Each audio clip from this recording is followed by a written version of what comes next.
Olá, seja muito bem-vindo, muito bem-vinda ao seu programa Bíblia Fácil. Nessa temporada especial, nós estamos aqui no interior de São Paulo, em Santa Branca, fazendo esse estudo a respeito das 3 cartas de João. A nossa série se chama As Cartas de Amor, porque nas 3 cartas de João você vai encontrar muito esse tema do amor. Na verdade, eu poderia dizer que as 3 cartas de João são um reflexo do caráter de Jesus, e o caráter de Jesus é amor. O próprio João falou em 1 João 4,8 que Deus é amor. E aí eu quero dar um presente para você antes da gente avançar aqui no estudo de hoje. E o meu presente é o Guia de Estudos Jesus, Restaurador da Vida. Nesse Guia de Estudos tem 20 temas bíblicos para você aprofundar o seu conhecimento da Palavra de Deus e você, logicamente, aplicar esse conhecimento na sua vida. Esse estudo bíblico pode ser seu de graça. Ele vai para a sua casa e é só você pedir. É um presente da Novo Tempo, pago pelos Anjos da Esperança, e você pode pedir pelo telefone 0 operadora 12 21 27 3121. 0 operadora 12 21 27 3121. Você também pode pedir pelo site biblia.com.br. Lá no site você vai preencher o seu cadastro, é muito simples, são poucos dados ali, seu endereço, CPF, nome completo, e aí você aguarda que o nosso presente chega na sua casa de graça. Você também pode mandar uma mensagem para esse WhatsApp que aparece aqui na tela. Nesse WhatsApp você manda uma mensagem simples, eu quero o estudo bíblico, e aí vai voltar para você uma mensagem com um link. Você clica naquele link, preenche o seu cadastro e aguarda, porque o nosso presente vai para a sua casa de graça. Nós estamos nessa sequência sobre as cartas de João, porque João tem uma ligação muito íntima com Jesus. E às vezes a gente despreza um pouco aqueles livrinhos pequenos da Bíblia, né? Mas nós estamos aqui no final dessa nossa série, né? Faltam 3 programas para terminar. E nós vamos estudar o finalzinho da primeira carta, a segunda e a terceira carta. São mensagens tremendas. Eu costumo comparar as cartas de João com aquela frase, né? Que diz que os melhores perfumes estão nos pequenos frascos. As cartas são pequenos frascos teológicos com perfumes muito bons. Mas antes disso, a gente vai orar para começar o nosso estudo de hoje. Senhor Deus, obrigado porque nós temos a Bíblia em nossas mãos. Nós te pedimos que o Senhor nos ajude, nos ilumine no estudo agora, para que possamos entender a tua mensagem, o teu recado e aplicar na nossa vida. Eu te peço em nome de Jesus. Amém. Vamos então para o nosso estudo de hoje. Estamos nas cartas de João. E aqui nós vamos estudar o trecho hoje, já no finalzinho da primeira carta. Eu peço que você abra a sua Bíblia. Se você não pegou sua Bíblia ainda, eu vou te dar um tempinho, tá? Alguns segundos para você correr lá no seu quarto ou no seu escritório e pegar a sua Bíblia para que você possa acompanhar o nosso estudo. Vai lá, pega lá a tua Bíblia, aproveita, pega uma caneta, um papel, para você ir anotando algumas coisas importantes que forem surgindo aqui.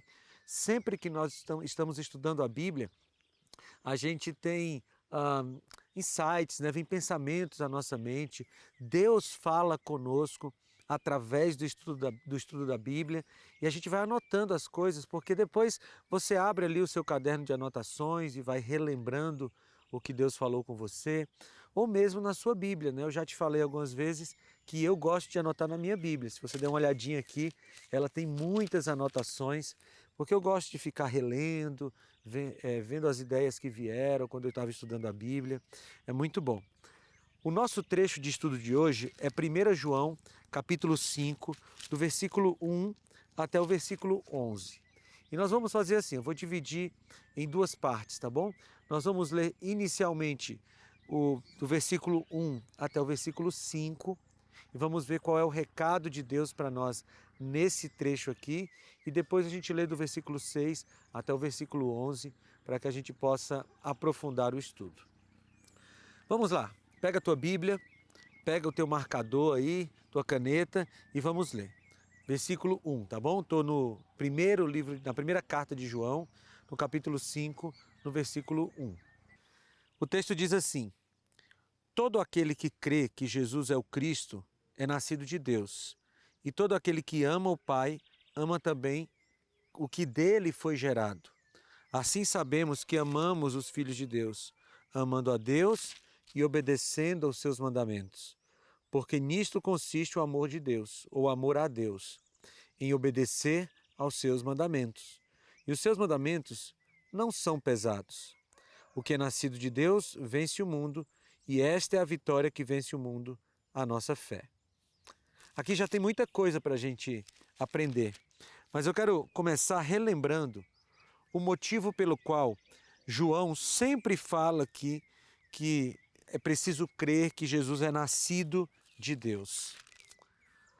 Você deve lembrar que João escreveu as suas cartas, e o Evangelho também, escreveu o Evangelho e as suas cartas no contexto do início de uma heresia ou de um conjunto de heresias que são classificadas como gnosticismo, ou no tempo dele, um proto-gnosticismo, porque era um gnosticismo que estava iniciando, começando. As duas principais heresias do gnosticismo do tempo de João chamavam-se docetismo e serintianismo. O que elas diziam? O docetismo defendia que Jesus não tinha um corpo físico, que Jesus tinha apenas aparência de ser humano. Ele tinha só aparência de ser um homem, mas ele não era. Segundo os docetistas, Jesus era um ser espiritual que nunca se encarnou. E por isso você vai encontrar em João várias vezes ele dizendo: é preciso crer que Jesus veio em carne, é preciso crer que que o Verbo se fez carne. Você entende? Lá em João capítulo 1, essa frase é muito interessante, muito importante. João 1,14, e o Verbo se fez carne e habitou entre nós. João estava combatendo o docetismo, que dizia que Jesus não tinha vindo em carne. O serintianismo era uma doutrina que derivava de um homem chamado Cerinto.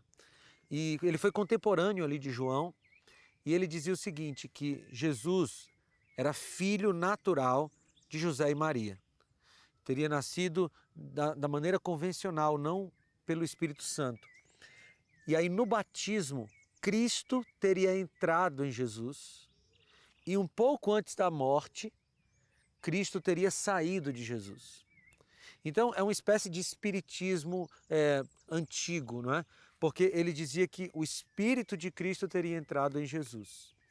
Isso é uma heresia, não tem nada a ver com o que a Bíblia diz, e João escreve o seu Evangelho e as suas cartas para combater esse tipo de heresia e, logicamente, ensinar outras lições espirituais para a gente. E aí ele começa o capítulo 5 relembrando essa questão para os seus leitores. Se você acompanhou comigo toda essa série até esse momento, você percebeu que João já tocou nesse tema algumas outras vezes. É porque quando precisava marcar bem um assunto, os autores bíblicos repetiam, e eles não tinham preocupação se o texto ia ficar repetitivo ou não, porque eles tinham um objetivo.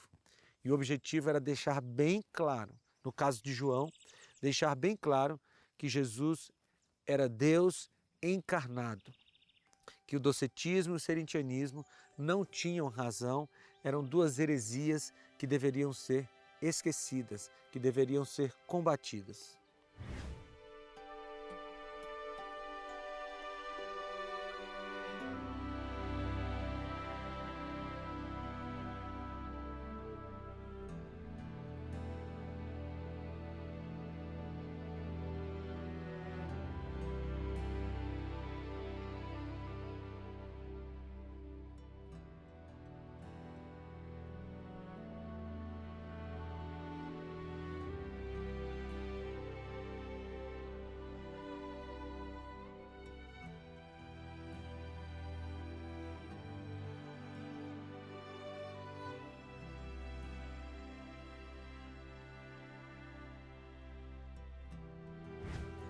Aí João continua aqui, falando sobre outros assuntos e, na verdade, reforçando outros assuntos.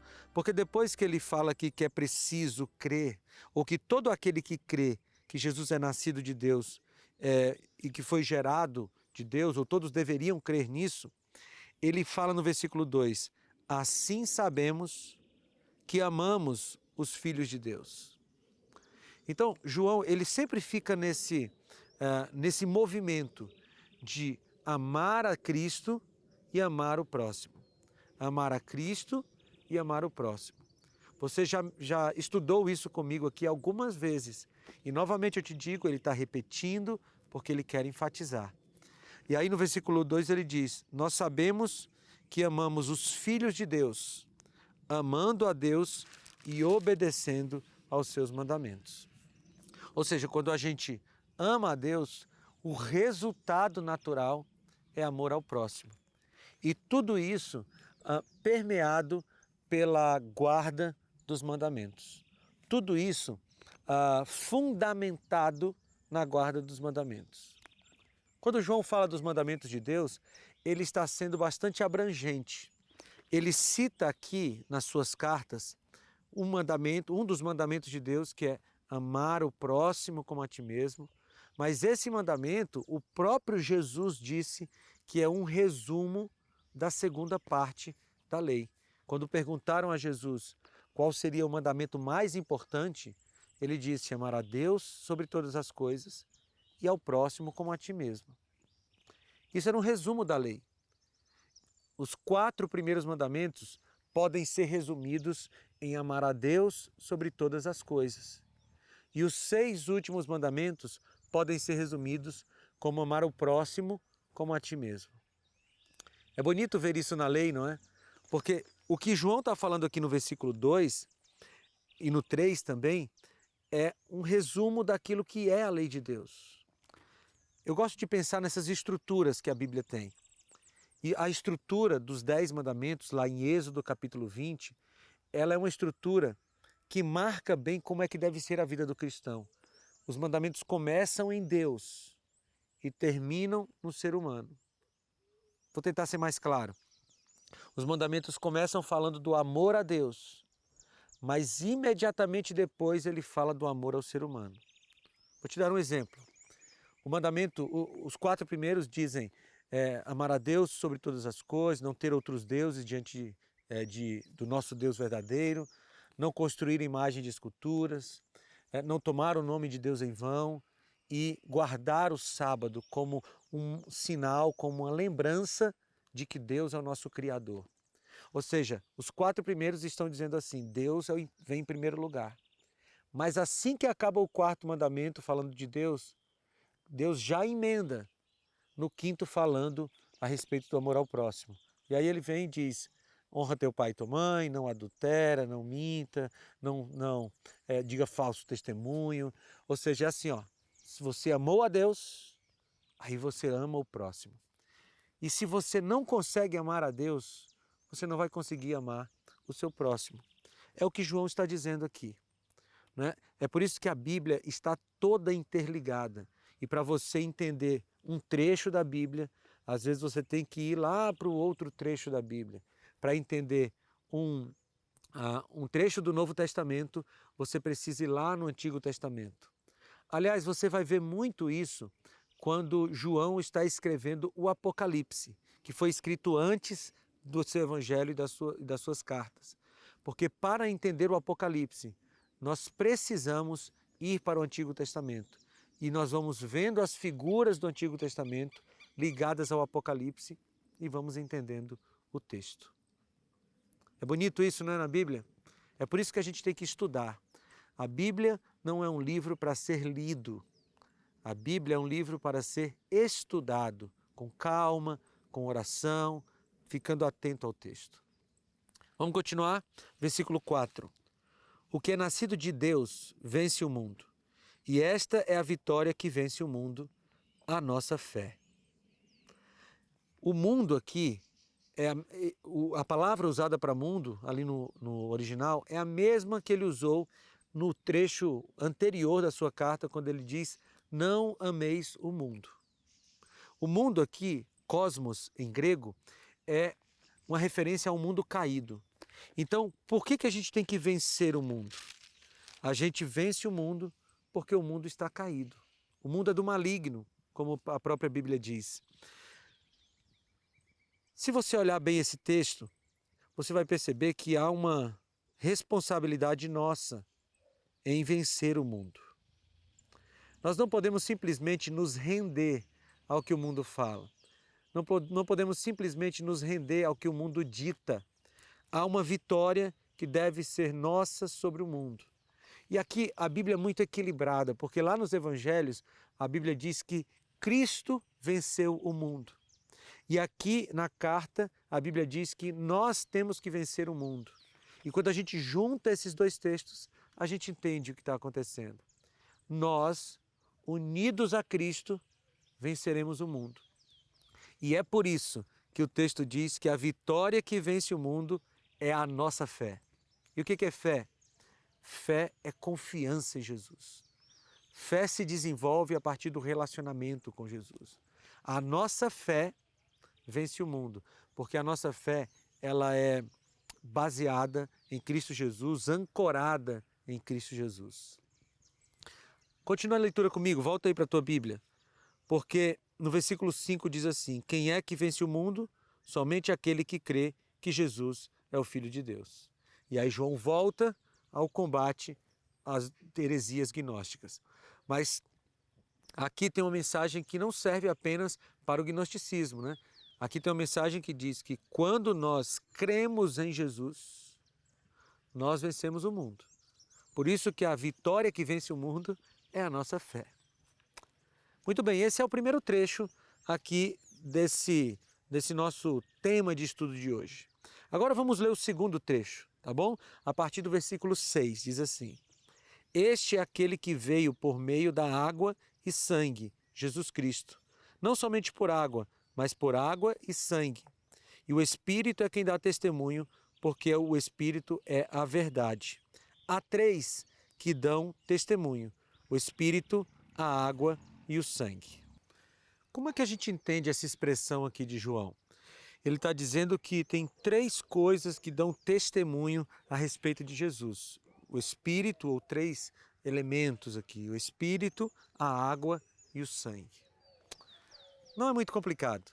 A gente entende essa expressão quando a gente vai para o contexto mais amplo. E o próprio João nos ajuda a entender isso. Nos evangelhos, como todos, nós temos, por exemplo, o momento do batismo de Jesus. Lá no batismo de Jesus, quando ele saiu da água, o Espírito desceu sobre ele como uma pomba. O Espírito estava confirmando, dando testemunho de Jesus. E o seu batismo também foi um testemunho a respeito de quem ele é. Lembra-se que o batismo de Jesus, ali no ano 27, era um cumprimento profético. Se você vai lá para as profecias de Daniel capítulo 8 e 9, você vai perceber que existia um período profético no qual o Messias deveria ser ungido.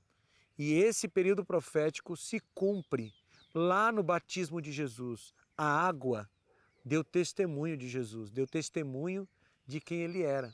O Espírito e a água estavam ali no batismo de Jesus. Só que tem o sangue também. E quando foi que o sangue deu confirmação, testemunho de Jesus? Lá na cruz do Calvário. Quando Jesus morreu e derramou o seu sangue, aquilo foi um testemunho de que ele era o Messias prometido no Antigo Testamento, o Cordeiro de Deus que tira o pecado do mundo. Lá em Levítico diz que sem derramamento de sangue não há remissão de pecados. Então, Jesus precisava derramar o seu sangue para que os nossos pecados fossem remidos. E isso aconteceu lá na cruz do Calvário. E é por isso que João diz que o Espírito, a água e o sangue dão testemunho de Jesus.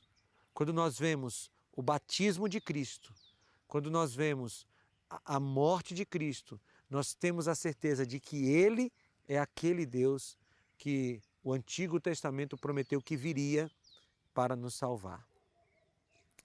Bonito estudar a Bíblia, não é?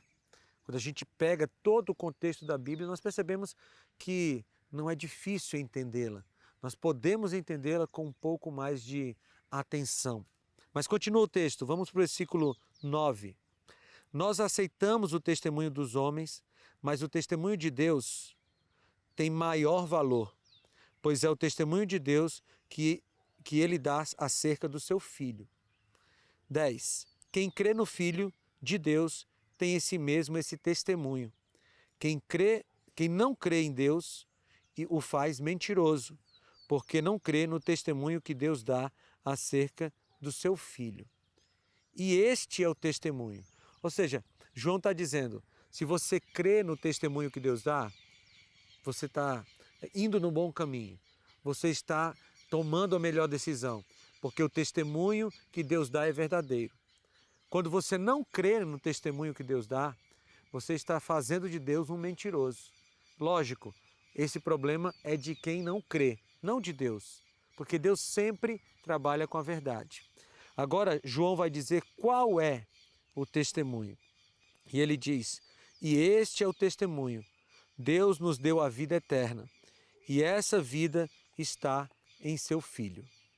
E aí o apóstolo João completa aqui no versículo 12, quem tem o Filho tem a vida, quem não tem o Filho de Deus não tem a vida.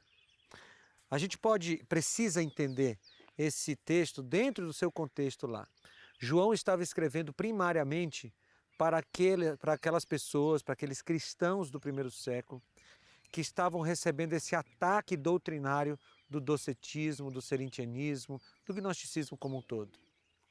Ou seja, algumas pessoas não criam mais em Cristo como a Bíblia apresentava, como ele se apresentou. E João está tentando explicar para essas pessoas que se eles não crerem em Jesus, ou se eles não crescem em Jesus, eles não teriam mais a vida eterna. Porque a vida eterna é Cristo. Tá? Isso tem que ficar bem claro. A vida eterna é Cristo. Só que aquelas pessoas do primeiro século estavam começando a descrer de Cristo, ou descrer de Jesus conforme as Escrituras apresentavam. Eles estavam, alguns, crendo nessas heresias. Então João chega para eles e diz assim, olha, vocês têm liberdade para não crer em Jesus. O próprio Cristo garante essa liberdade. Mas se vocês pararem de crer em Jesus, vocês vão deixar de ter a vida eterna. Por quê? Porque quem tem o Filho tem a vida. Quem não tem o Filho de Deus não tem a vida. Agora essa mensagem chega até nós também, não é? Porque talvez algumas pessoas hoje não creiam mais no docetismo ou em outra heresia lá do primeiro século. Mas algumas pessoas simplesmente não creem em Cristo de verdade. Crer no sentido de obedecer, de se submeter, de aceitar a sua palavra. E aí a frase de João, dita lá no primeiro século, serve para nós aqui no século 21. Porque se você tem o Filho, você tem a vida. Se você não tem o Filho, você não tem a vida eterna. E essa é uma decisão que você precisa tomar.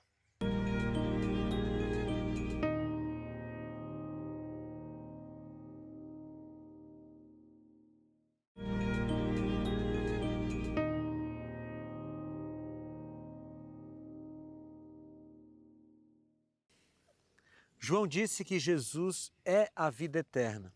E quando a gente pensa em Jesus, vida, não tem como a gente não remeter a nossa memória à ressurreição de Cristo. Sabe, a ressurreição de Jesus é a prova de que Ele é a vida. É a prova de que Ele é a vida eterna. E aí eu quero ir com você para o Evangelho de João. Mais uma vez eu te lembro, há uma íntima ligação entre as cartas e o Evangelho. E a gente vai ver agora Jesus sendo a vida na prática. Vai lá para João capítulo 20, por favor. Evangelho de João, no capítulo 20, porque nós vamos ver alguns trechos do relato da ressurreição de Jesus. João capítulo 20, a partir do versículo 1. Tá? Nós não vamos ler todo o trecho, mas eu vou falar sobre alguns pontos aqui que são bastante significativos para esse tema que nós estamos estudando. João capítulo 20, a partir do versículo 1, diz assim: No primeiro dia da semana, bem cedo, estando ainda escuro, Maria Madalena chegou ao sepulcro e viu que a pedra da entrada tinha sido removida. Então correu ao encontro de Simão Pedro e do outro discípulo, aquele a quem Jesus amava, é a forma como João se refere a si mesmo aqui no seu evangelho, e disse: Tiraram o Senhor do sepulcro e não sabemos onde o colocaram. Maria, Maria Madalena, ela tinha uma ligação muito forte com Jesus, porque Jesus havia salvado sua vida, havia livrado ela de situações espirituais de morte. Ela estava numa situação de condenação à morte eterna e Jesus vem e salva aquela mulher. Então, Jesus morreu na sexta-feira, às 3 da tarde, na hora do sacrifício da tarde. Isso é importante da gente saber. Jesus morre exatamente na hora que o cordeiro seria sacrificado lá no templo. Ele, o Cordeiro de Deus, morre às 3 da tarde. E é tanto que quando ele morre, o véu do santuário que separava o Santo do Santíssimo se rasga de alto a baixo, como um recado claro que dizia: não precisa mais matar cordeirinhos. O Cordeiro de Deus, que tira o pecado do mundo, já morreu. Então Jesus morre, ele é sepultado e passa o sábado todo descansando. Assim como ele descansou da sua obra criadora, ele descansou da sua obra redentora. E nas primeiras horas do dia de domingo, no primeiro dia da semana, Jesus ressuscita. Maria vai ao sepulcro logo no começo da manhã, porque, como diz o Evangelho, as mulheres tinham preparado ali aqueles perfumes, aquelas substâncias que fariam o embalsamamento de Jesus, e elas estavam esperando o sábado terminar para fazer esse processo lá no corpo de Cristo. Quando Maria chega no sepulcro, o sepulcro está aberto. E nós podemos estudar nos outros evangelhos como esse processo aconteceu, né? Você pode olhar no Evangelho de Mateus, no Evangelho de Marcos também, que logo no começo do dia de domingo, do primeiro dia da semana, um anjo veio até o sepulcro e chamou Jesus. E os soldados que estavam guardando o sepulcro ficaram tão apavorados que fugiram dali. E a pedra foi removida. Jesus ressuscitou. A ressurreição de Cristo foi feita em conjunto. O Pai participou, o Espírito Santo participou e o próprio Jesus participou. Porque Jesus, ele falou que ele dá a sua vida e ele toma de volta a sua vida. Ele falou isso nos seus diálogos ali nos evangelhos. Então, Maria não encontra Jesus no sepulcro, vai avisar aos discípulos e os discípulos vieram. E a Bíblia diz assim: os dois, Pedro e João, corriam, mas o outro discípulo foi mais rápido que Pedro e chegou primeiro ao sepulcro. Aqui há um relato de como os discípulos ficaram apressados para conferir aquela história de Maria. E aí continua o versículo dizendo, o relato: ele se curvou e olhou para dentro, viu as faixas de linho ali, mas não entrou. A seguir, Simão Pedro, que vinha atrás dele, chegou, entrou no sepulcro e viu as faixas de linho também, bem como o lenço que estivera sobre a cabeça de Jesus. Ele estava dobrado à parte, separado das faixas de linho. Depois o outro discípulo que chegara primeiro ao sepulcro também entrou. Ele viu e creu. Eles ainda não haviam compreendido que, conforme as Escrituras, era necessário que Jesus ressuscitasse dos mortos. Jesus já tinha falado, já tinha dado sinais de que ele morreria e ressuscitaria. Mas por algum motivo os discípulos não tinham entendido essa verdade. Mas isso não impediu que Jesus, o Senhor da vida, ressuscitasse. E aqui, a partir do versículo 10, há o encontro de Jesus com ela, com Maria Madalena. aquela que tinha uma vida devotada a Cristo, pela salvação que tinha recebido dele. Maria está chorando ali na porta do sepulcro. A partir do versículo 10 você vê esse relato. Ela está chorando na porta do sepulcro e alguém vem falar com ela. E olha o que diz no versículo 12. E viu 2 anjos vestidos de branco, sentados onde estivera o corpo de Jesus, um à cabeceira e outro aos pés. Eles lhe perguntaram: mulher, por que você está chorando? E ela respondeu: levaram embora o meu Senhor. Respondeu ela: e não sei onde o puseram. Nisso ela se voltou e viu Jesus ali em pé, mas não o reconheceu. Disse ele: mulher, por que está chorando? Quem você está procurando? Talvez pelas lágrimas, talvez pela emoção do momento, ela não reconheceu Jesus ressuscitado. Até porque ela foi ao sepulcro em busca de um Jesus ferido, todo com a pele toda cortada, com sinais de tortura. Mas aquela pessoa em pé perto dela não tinha esses sinais. Era Jesus ressuscitado. Então ela não reconheceu. E aí continua o texto. Pensando que fosse o jardineiro, ela disse: se o Senhor o levou embora, diga-me onde o colocou e eu o levarei. E agora chega um ponto lindo desse texto. No versículo 16 diz: Jesus lhe disse: Maria. Então, voltando-se para ele, Maria exclamou em aramaico: Rabone, que quer dizer mestre. Eu acho tão bonito esse momento que Maria reconhece Jesus quando ele a chama pelo nome. Muitas vezes ao longo do ministério de Jesus, Maria tinha escutado Jesus falando o seu nome. E todas as vezes que Maria escutava Jesus falando o seu nome, ela recebia vida, salvação. Nesse momento de desespero, Maria pensou que alguém tivesse roubado o corpo de Jesus. Ela ouve de novo aquela voz que diz: Maria. E quando ela ouve a voz, ela reconhece que é o Mestre. Ela reconhece que é Jesus. E ela tem uma atitude de abraçar Jesus, ela quer tocar Jesus. E Jesus diz no verso 17: não me segure, pois ainda não voltei para o Pai. Vá, porém, a meus irmãos e diga-lhes: estou voltando para o meu Pai e o Pai de vocês, para o meu Deus e o Deus de vocês.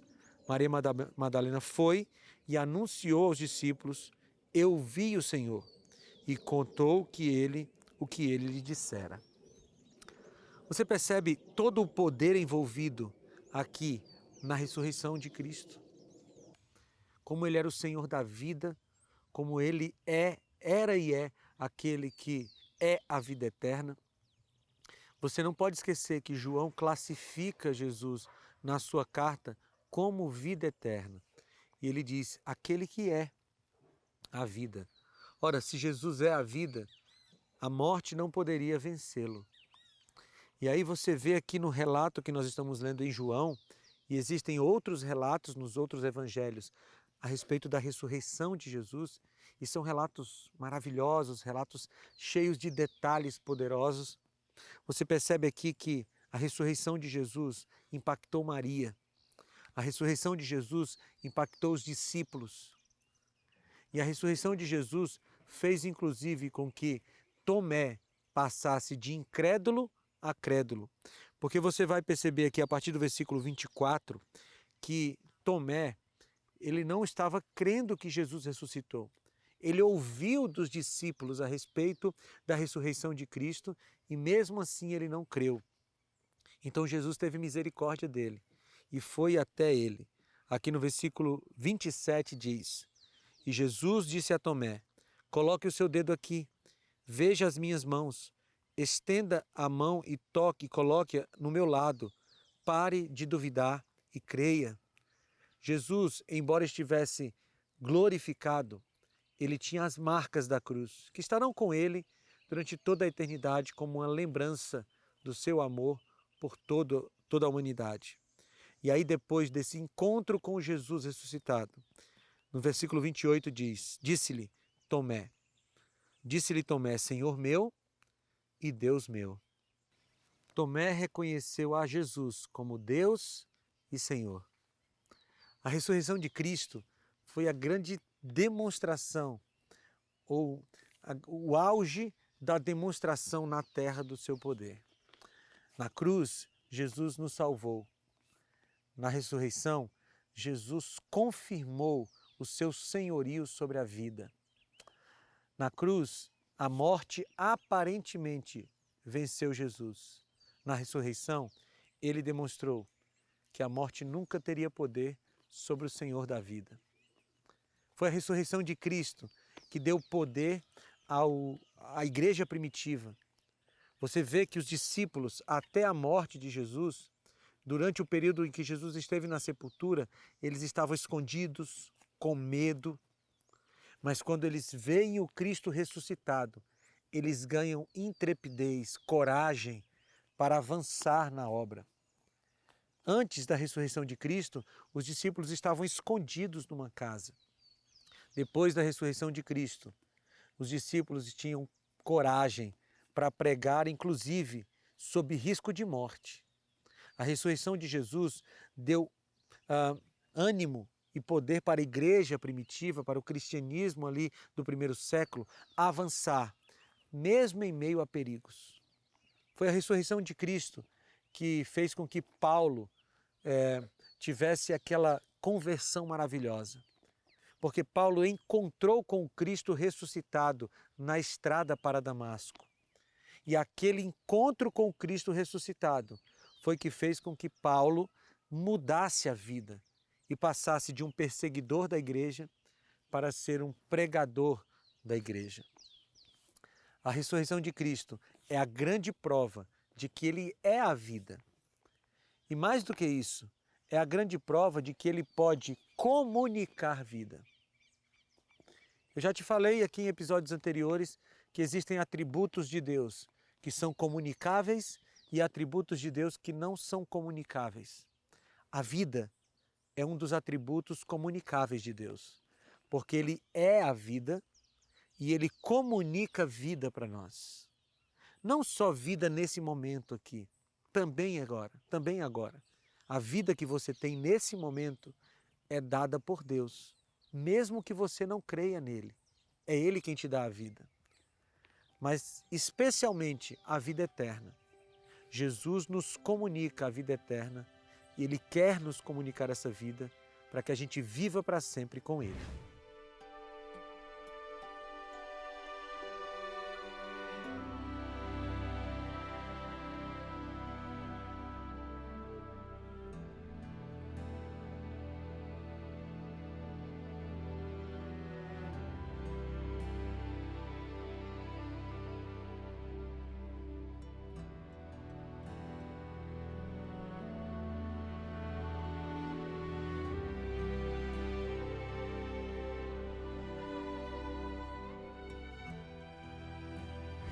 O que a gente aprende com toda essa teologia da vida em Cristo Jesus? O que a gente aprende com essa informação de que Ele não apenas dá vida, mas Ele é a vida e por isso Ele pode comunicá-la a nós?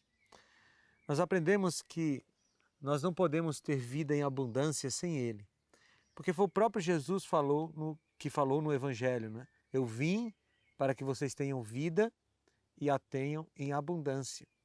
Essa vida abundante que Jesus quer nos dar, ela já começa agora, mas ela vai se concretizar na vida eterna, após a volta de Jesus. A gente não pode ter a ilusão de que a nossa vida é só o que nós temos aqui. Porque se a nossa vida se resume a nossa esperança se resume a essa vida, como disse o apóstolo Paulo, nós somos os mais infelizes dos homens. Nós precisamos ter a perspectiva clara de que a vida eterna, que é melhor do que essa, é maior do que essa. Nosso maior esforço deve ser pela comunhão com esse Cristo. Porque a vida eterna que nós recebemos não é ganha por nós, entende? Você não faz coisas para, a partir dessas coisas, você ter méritos para ganhar a vida eterna. Não, é um presente. A vida eterna é um presente de Deus para nós. Só que existe uma parte que é nossa. A gente não pode negar isso. No processo de salvação, existe uma parte que é nossa. A questão é que essa parte não é meritória. Mas apesar de não ser meritória, ela deve ser feita. E qual é a nossa parte nesse processo todo? Nessa caminhada para a salvação ou nessa caminhada de salvação, qual é a nossa parte? A nossa parte é lutar. Lutar primeiro para estarmos conectados com Jesus. A gente lembra de João capítulo 15, né? Conectados à videira. A gente precisa estar junto de Jesus para que a gente possa se manter vivo espiritualmente. Mas há outra luta que cabe a nós também, que é a luta contra o pecado. Muitas vezes as pessoas dizem assim, não, olha, você vai se conectar a Jesus e naturalmente você vai deixar de sentir vontade de pecar. Veja, essa não é uma verdade absoluta, sabe? Porque nós continuamos tendo a natureza pecaminosa. E mesmo conectados a Jesus, nós seremos tentados. Todos nós. Eu, você, cada um que está aqui me assistindo nesse momento, as pessoas que trabalham aqui na Novo Tempo, todos nós somos tentados todos os dias. E nós temos uma parte que é lutar contra esse pecado, não nos rendermos a ele. Isso é bíblico, sabe? Eu quero ler para você aqui 2 textos bíblicos. O primeiro está em Hebreus. Hebreus, no capítulo 11, ou melhor, no capítulo 12, nós vamos ler o versículo 4. Hebreus 12. Hebreus 12, versículo 4. Deixa eu achar Hebreus 12. E vamos ler no versículo 4. Olha o que Paulo, o escritor de Hebreus, eu creio, 12, 4. Olha o que Paulo escreveu a respeito da luta contra o pecado. Na luta contra o pecado, vocês ainda não resistiram até o ponto de derramar o próprio sangue. Você percebe que Paulo está nos dizendo aqui que a luta contra o pecado, ela é real, constante e deve ser travada por nós? Não dá para a gente relaxar diante do pecado, porque se a gente baixa a guarda, nós somos acertados em cheio pelo pecado, pela tentação.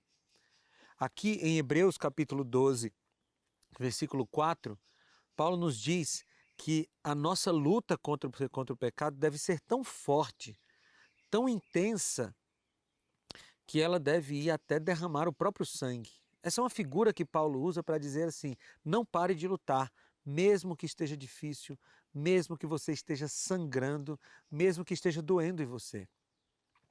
E às vezes, queridos, lutar contra o pecado, contra a nossa tentação, contra as tendências que nós herdamos ou adquirimos, é muito doloroso.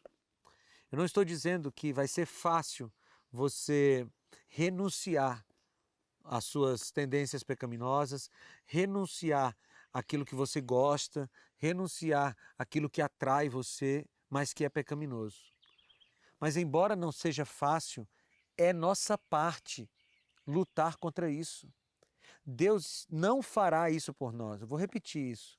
Deus não fará isso por nós. A parte de lutar contra o pecado é nossa. Jesus nos dá poder. Jesus derrama sobre nós o seu Santo Espírito. Jesus coloca em nós essa vontade de lutar contra o pecado. Mas a luta é nossa. E eu relembro a você que essa luta não é meritória.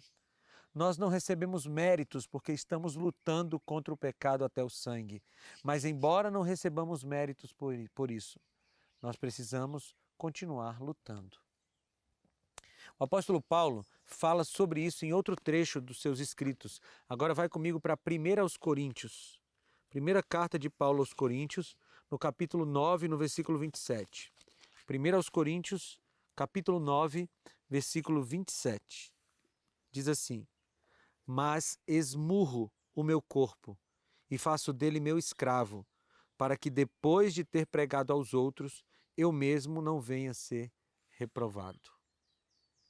Esse texto é uma confissão de Paulo sobre a luta que ele tinha contra as suas próprias tendências. Paulo está dizendo aqui, ao longo de todo o capítulo 9, Paulo está expondo essa luta contra o pecado que é real. E no versículo 27 ele arremata esse trecho aqui, esse seu argumento, dizendo que ele esmurra o próprio corpo. Por quê? Porque ele era um pregador do Evangelho. E como pregador do Evangelho, ele teria que falar sobre Cristo, mas ele teria que viver a Cristo. E Paulo sabia que mesmo sendo um pregador do Evangelho, um profeta de Deus, se ele não se cuidasse, o pecado pegaria. Paulo sabia que se ele não tivesse atento 24 horas por dia, 7 dias por semana, 365 dias por ano, o pecado pegaria. É por isso que ele diz, esmurro o meu corpo. Ou seja, ele lutava contra si mesmo. Assim como ele expôs lá em Hebreus 12, 4.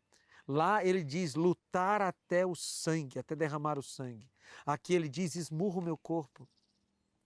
É um ensinamento claro de que lutar contra o pecado não é uma coisa fácil. E deixa eu te falar uma coisa, se você espera que a sua vida cristã vai ser assim um mar de rosas e que você não vai ter que lutar contra as suas tendências pecaminosas, contra os seus desejos pecaminosos, você está enganado. A vida cristã, ela é um constante negar-se a si mesmo. Aliás, foi o próprio Jesus que falou isso, né? Quem não negar a si mesmo e tomar a sua cruz, não pode ser meu discípulo. E a cruz é outro símbolo da luta contra o pecado que nós temos que travar. Porque a luta era um instrumento de morte. A luta era um instrumento de tortura. A cruz, melhor dizendo, a cruz era um instrumento de morte. A cruz era um instrumento de tortura. E quando Jesus diz tomar a sua cruz, ele está dizendo, você tem que morrer para o pecado. Só que ser crucificado era doloroso, muito doloroso. E na luta contra o pecado nós sentiremos dores. Dores. Para que tudo isso? Por que lutar contra o pecado até o sangue? Por que esmurrar o próprio corpo para não ser achado em falta? Por que fazer uma autocrucificação do próprio eu? Por que tudo isso? É que se nós não fizermos essa parte que é nossa, nós não estaremos em condições de receber a luz. E aí eu faço referência ao que João falou no trecho que nós estamos estudando hoje. Cristo é luz, mas Cristo não atua na vida daqueles que amam o pecado. Cristo atua na vida daqueles que amam a Ele. E quem ama a Cristo, despreza o pecado. Quem ama a Cristo, rejeita o pecado. Você precisa, de maneira urgente, decidir que você vai lutar contra o pecado e abrir a sua vida para receber a vida eterna de Jesus. Cristo é vida e como vida, Ele quer comunicar a nós essa bênção maravilhosa de um dia morarmos para sempre com Ele. E nós precisamos estar ligados a Cristo, sempre ligados a Ele, de tal forma que na hora que o pecado chegar, que a tentação chegar, nós diremos assim, eu tenho a Cristo, estou junto com Ele. E aí a gente ora, Senhor Jesus, me dá forças, porque eu vou lutar contra essa tentação. Senhor Jesus, me dá forças, porque eu vou resistir a esse pecado. É Cristo quem nos dá essa força, para que nós lutemos as nossas batalhas. Você quer decidir? Quer decidir que você vai receber a vida eterna e que você vai fazer a sua parte nesse processo de salvação? Você quer decidir isso? Então faça isso enquanto nós ouvimos esse hino. O momento do hino é momento de decisão, é momento de consagração, é momento de submissão. Faça tudo isso enquanto você ouve o hino.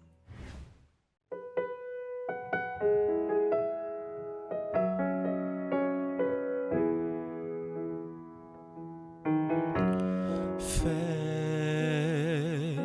é crer no que não se pode ver. Esperança gera forças pra lutar. Sua dor não será para sempre, vai passar. Cristo ouve e responderá o seu clamor. Mesmo que pareça não ter fim e cansado pense em desistir, a noite passa, vejo a luz no amanhecer que ilumina toda a escuridão. Mesmo que não haja explicação, Ele te encontra e te faz permanecer. Deus é poderoso pra fazer infinitamente mais do que pedimos ou pensamos. Do que pedimos ou pensamos, Deus é poderoso pra fazer infinitamente mais do que pedimos ou pensamos. Ele vai além dos nossos planos, Ele é Deus. Mesmo que pareça não ter fim e cansado pense em desistir, a noite passa, vejo a luz no amanhecer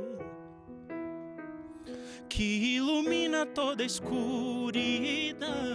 Mesmo que não haja explicação, Ele te encontra e te faz permanecer.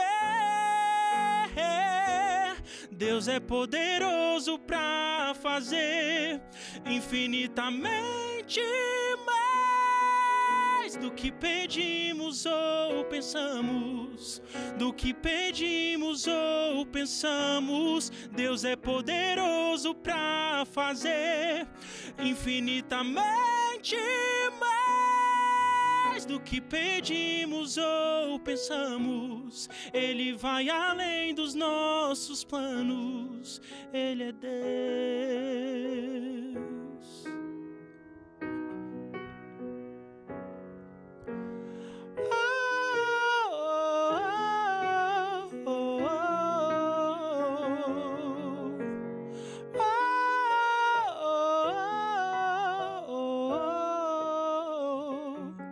Deus é poderoso pra fazer infinitamente mais do que pedimos ou pensamos. Do que pedimos ou pensamos, Deus é poderoso pra fazer infinitamente mais do que pedimos ou pensamos. Ele vai além dos nossos planos, Ele é Deus. Amém. Às vezes eu fico pensando em você que está aí me assistindo.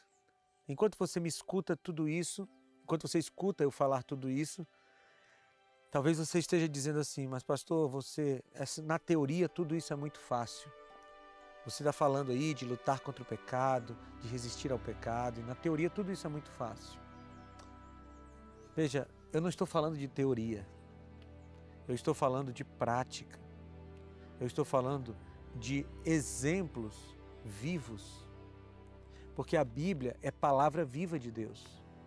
A Bíblia não é um livro de teorias, a Bíblia é um livro de prática. E quando Paulo fala que é possível resistir ao pecado, é verdade.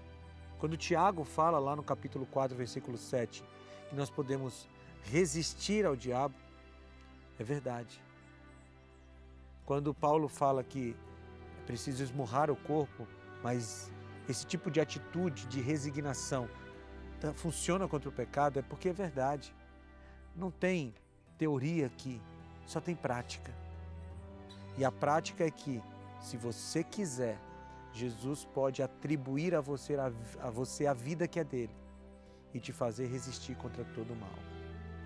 Eu vou orar para que Deus nos ajude a termos essa vida prática. Senhor, esteja conosco, Pai. Atribui a nós a Tua vida, o poder que há em Ti, para que nós possamos lutar e vencer o pecado. Nós te pedimos tudo isso em nome de Jesus. Amém. Amigos, nós precisamos lutar e Deus quer nos dar forças para isso. A gente está encerrando por aqui esse dia de estudos, mas esse conteúdo fica lá no ntplay.com/Bíblia Fácil ou no nosso canal do YouTube. E a gente se reencontra aqui na semana que vem. Nós teremos um novo episódio do Bíblia Fácil, estudando ainda as cartas de João, tá bom? É sexta-feira, às 10 da noite, aqui na TV Novo Tempo.